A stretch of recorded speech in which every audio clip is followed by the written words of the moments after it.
Welcome to today's story of love, life, and betrayal. For more free stories and entertainment from our channel, please hit the like button and don't forget to subscribe with notifications. Now, let's dive into The Weight of Secrets, a story that proves sometimes the most dangerous enemies are the ones who claim to love us most. The funeral flowers had long since wilted, but Elena Rodriguez couldn't bring herself to throw them away. They sat on her kitchen counter, brown-edged roses that reminded her of the last conversation she'd had with her grandmother, Rosa Martinez, the woman who had raised her after her parents died in a car crash 20 years ago. "Mija," Rosa had whispered from her hospital bed, her weathered hand gripping Elena's with surprising strength. "There are things about your family, things I should have told you long ago, but I was trying to protect you." Those had been Rosa's last coherent words before the cancer took her voice, then her breath, then her life. Now, 3 weeks later, Elena sat in the small house that had been her sanctuary since childhood, surrounded by boxes of Rosa's belongings and haunted by questions she could never ask. The doorbell rang, interrupting her thoughts. Elena wasn't expecting anyone. The neighbors had already brought enough casseroles to feed an army, and her few friends from the hospital where she worked as a nurse had already paid their respects. She opened the door to find a woman about her age with striking features and expensive clothes that seemed out of place in Elena's working-class neighborhood. "Elena Rodriguez?" the woman asked, her voice carrying a slight accent that Elena couldn't place. "Yes. My name is Sofia Herrera. I believe we need to talk about your grandmother and about your real family." Elena's blood ran cold. "I'm sorry, but who are you?" Sofia held up an old photograph, a picture of two young women standing beside a fountain, laughing at something off-camera. One of the women was clearly Rosa, decades younger but unmistakable. The other looked remarkably like Elena herself. "This is my mother, Carmen Herrera," Sofia said, pointing to the woman who resembled Elena. "And I think she was your grandmother's sister." Elena invited Sofia inside, her hands shaking as she made coffee neither of them would drink. The photograph sat on the table between them like an accusation. "I don't understand," Elena said. "Rosa never mentioned having a sister. She told me our family died in Mexico, that she came to America alone." Sofia pulled out a manila folder filled with documents, letters, and more photographs. "According to these letters I found in my mother's belongings after she died last year, Rosa and Carmen were more than sisters. They were business partners in something that went very wrong." Elena studied the documents with the same attention to detail that made her a good nurse. The letters were in Spanish, written in Rosa's careful handwriting. Even with her limited Spanish, Elena could make out enough to understand they were about money, debts, and someone named Miguel Vega. "Who's Miguel Vega?" Elena asked. Sofia's expression darkened. "My stepfather. The man who married my mother when I was 5 and made our lives hell for the next 15 years. Elena looked up from the letters. "What does this have to do with Rosa?" "According to these letters, Rosa and my mother were involved in something, smuggling money across the border for people trying to escape bad situations. It was supposed to be helping families, but Miguel found out and demanded his cut. When they refused..." Sofia's voice trailed off. She pulled out a newspaper clipping from 1987, yellowed with age. The headline was in Spanish, but Elena could make out enough. "Local woman dies in apparent robbery." "Carmen Herrera," Sofia said quietly. "My mother." The official report said she was killed during a robbery. But Rosa's letters tell a different story. Miguel killed her because she and Rosa were planning to expose his operation to the authorities. Elena's world tilted. "You're saying Rosa knew who killed your mother and never said anything?" "I'm saying Rosa was supposed to be killed too, but something happened. Miguel's plans went wrong. Or maybe Rosa paid him off. The letters aren't clear. What is clear is that Rosa disappeared from our town the same night my mother died, and Miguel told everyone she'd gone back to Mexico. Elena stared at the photograph of the two laughing women. So Rosa saved herself and left your mother to die. That's what I thought, Sophia said. That's why I've spent the last year tracking her down. I wanted answers. I wanted justice for my mother. But Rosa's dead now. Yes, but you're not. Sophia's eyes hardened. You're living in the house that Rosa bought with blood money. You went to nursing school on money that should have saved my mother's life. You've had 20 years of love and stability that I never got because Rosa was a coward. Elena felt sick. What do you want from me? I want what's mine.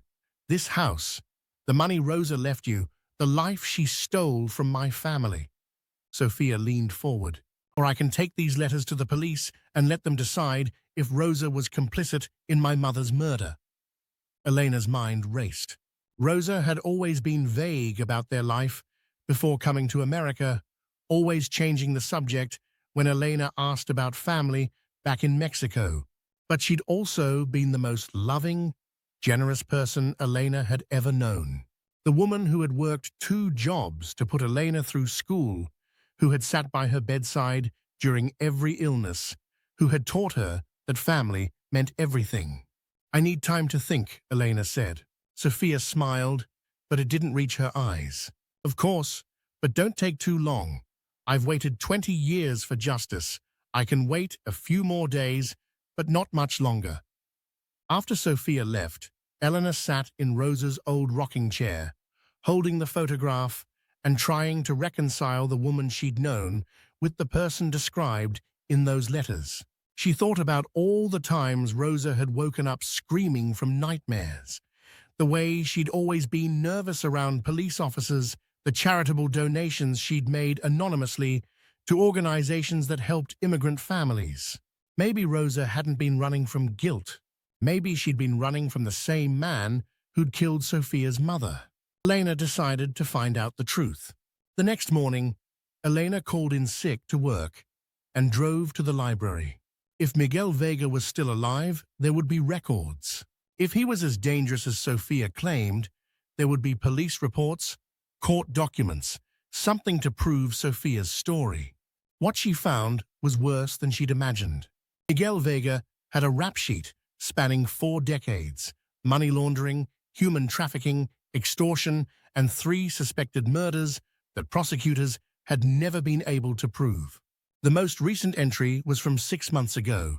He'd been released from federal prison after serving 15 years for racketeering. Elena's hands shook as she printed the documents.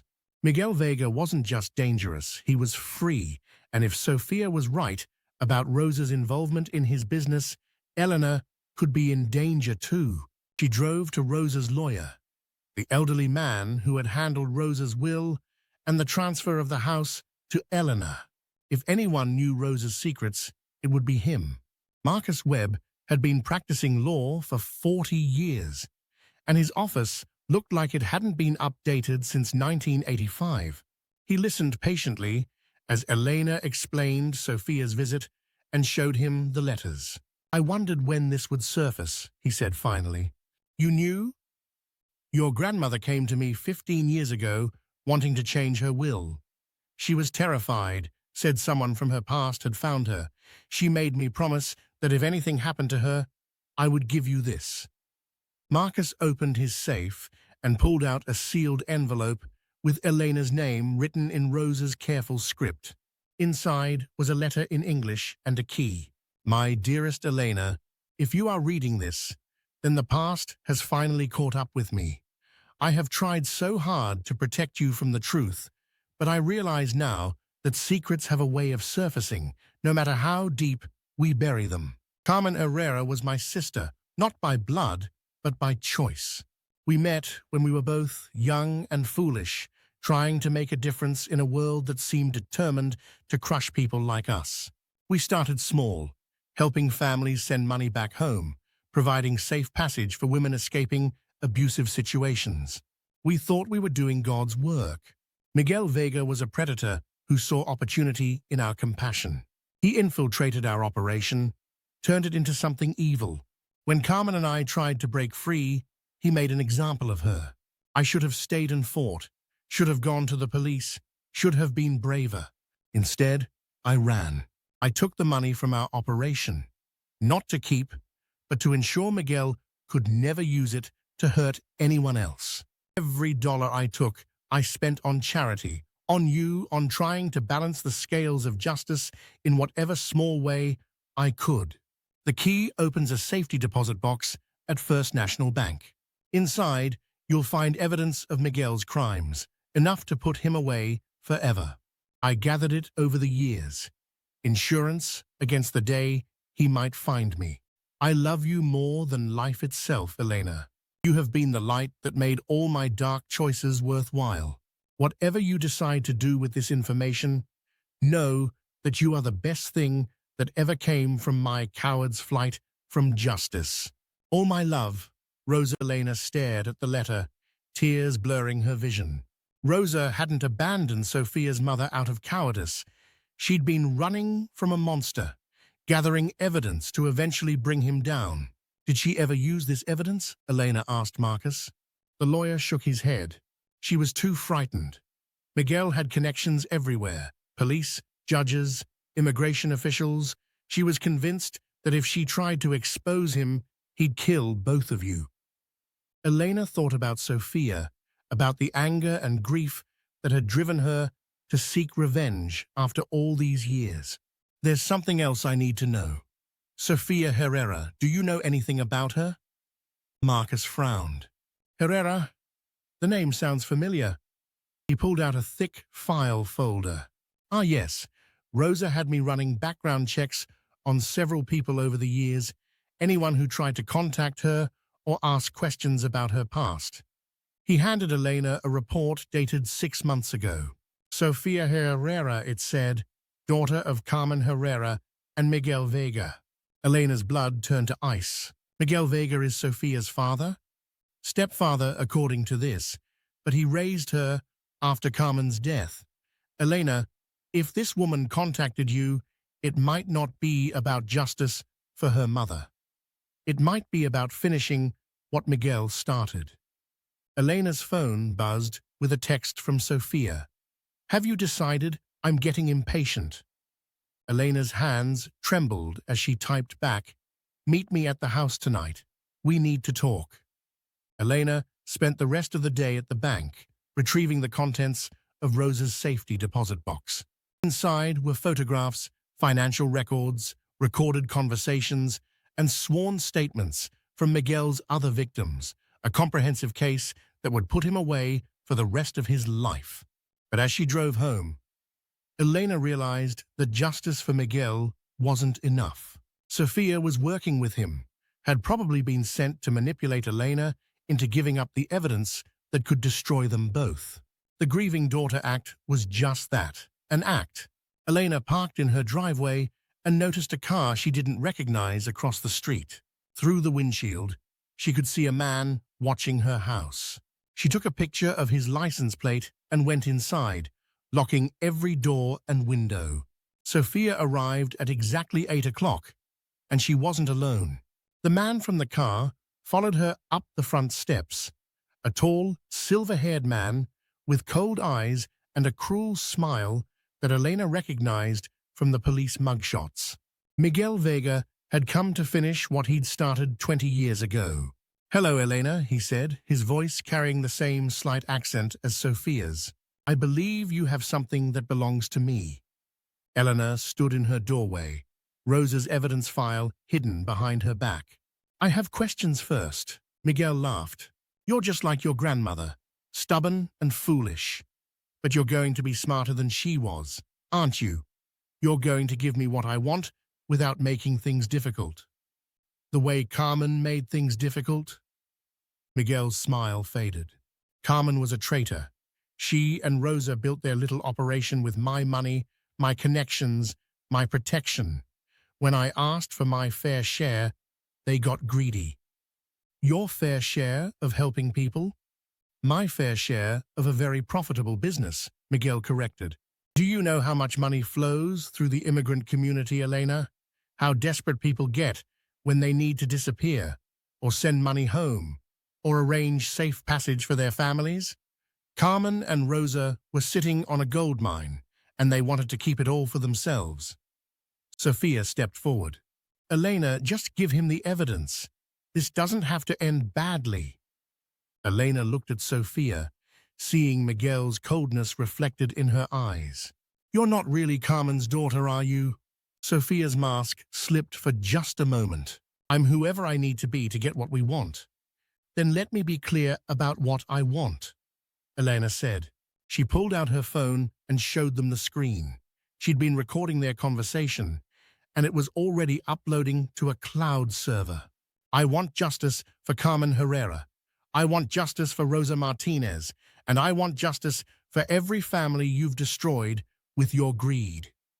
Miguel's face twisted with rage. You little... The sound of sirens cut through the night air. Police cars poured into Elena's street, officers surrounding the house with weapons drawn. You called the police? Sophia asked in disbelief. I called the FBI, Elena corrected. Turns out they've been looking for Miguel Vega for a long time. The evidence Rosa collected wasn't just about Carmen's murder. It's about 20 years of human trafficking, money laundering, and murder. As the federal agents arrested Miguel and Sophia, Elena felt a weight lift from her shoulders that she hadn't even realized she'd been carrying. Rosa's secrets were finally in the light, and the truth was more complicated than either guilt or innocence. Rosa had made mistakes, had been too frightened to seek justice when she should have, but she'd also spent the rest of her life trying to make amends, gathering evidence, and protecting Elena while preparing for the day when the past would catch up with them. 6 months later, Elena stood in the courthouse as Miguel Vega was sentenced to life in prison without parole. Sophia, whose real name was Maria Santos, received 20 years for her role in the human trafficking operation. The evidence Rosa had collected over 2 decades helped convict 17 other members of Miguel's organization. Elena kept Rosa's house, but turned it into a halfway house for immigrant women escaping abusive situations. She used Rosa's savings to fund legal aid services and victim support programs. It seemed like something Rosa would have wanted, a way to transform old guilt into new hope. On the anniversary of Rosa's death, Elena visited her grave with fresh flowers and a letter of her own. Dear Rosa, I understand now why you couldn't tell me the truth while you were alive. I understand the fear, the guilt, the impossible choices you had to make. But I also understand that love isn't about being perfect. It's about doing your best with the hand you're dealt and trying to leave the world a little better than you found it. You weren't a saint, but you weren't a villain either. You were human, flawed and frightened, and trying to protect the people you loved. That's enough. That's everything. Miguel is in prison, and the women he would have hurt are safe. The families he would have exploited are protected. The cycle of violence and fear that started with Carmen's death has finally ended. You can rest now, Rosa. You can finally rest. All my love, Elena. As Elena walked away from the cemetery, she thought about the nature of family and justice and redemption. Sometimes the greatest revenge isn't destroying your enemies. It's refusing to let their darkness define you. Sometimes the most powerful thing you can do is choose love over fear, truth over secrets, and hope over despair. Rosa had spent 20 years carrying the weight of secrets, but Elena was finally free to carry something else. The knowledge that love, even imperfect love, can create its own kind of justice in the end. The sins of the past didn't have to become the chains of the future. Elena had learned that family isn't about blood or shared secrets. It's about the people who stand by you when the truth comes to light and help you build something better from the ashes of what came before. As she drove home to the halfway house that had once been Rosa's sanctuary, Elena felt her grandmother's presence like a warm embrace.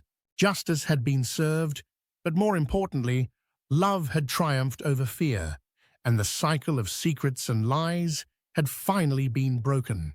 The weight of secrets had been replaced by the lightness of truth, and Elena was finally free to live the life Rosa had always wanted for her.